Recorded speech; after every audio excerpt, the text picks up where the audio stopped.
સુરત મહાનગરપાલિકા ગંદા પાણીને ટ્રીટ કરીને તેમાંથી કરોડો રૂપિયાની કમાણી કરતું હોવાનું સામે આવ્યું છે। જી હા, આ સાંભળીને આપને નવાઈ તો લાગશે, પરંતુ આ એકદમ સાચી વાત છે।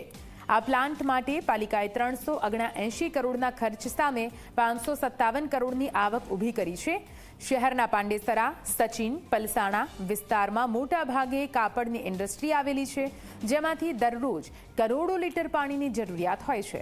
ત્યારે સુરત મનપાએ આ માટે એક રસ્તો શોધી કાઢ્યો છે અને ગંદા પાણીને ટ્રીટ કરી આ પાણી ઇન્ડસ્ટ્રી સુધી પહોંચાડી કરોડો રૂપિયાની કમાણી કરી રહ્યું છે।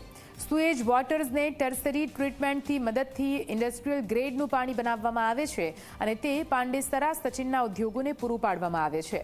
હાલમાં 115 MLD ક્ષમતાના 3 ટર્શરી ટ્રીટમેન્ટ પ્લાન્ટ કાર્યરત છે।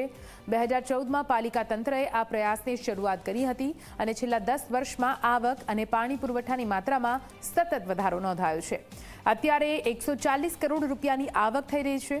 આવનારા 5 વર્ષમાં 250થી લઈને 300 કરોડની આવક થવાનું અનુમાન છે।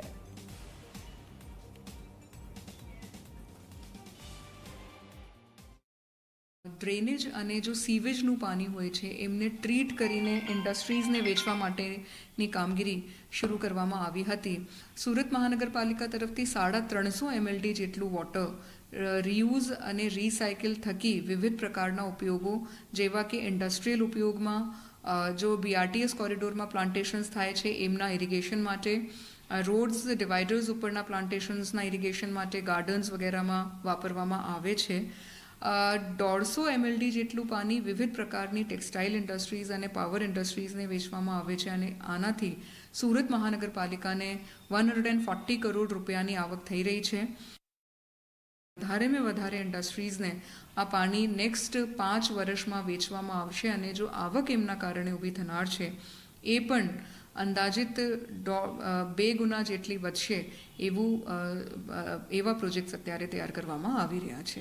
એવું છે 150 MLD જેટલું પાણી વિવિધ ઇન્ડસ્ટ્રીઝને આપવામાં આવી રહ્યું છે અને એમની સફળતાના પછી હવે આવનાર વર્ષોમાં 3 નવા પ્રોજેક્ટ્સ આ બાબતમાં ચાલુ કરવામાં આવશે।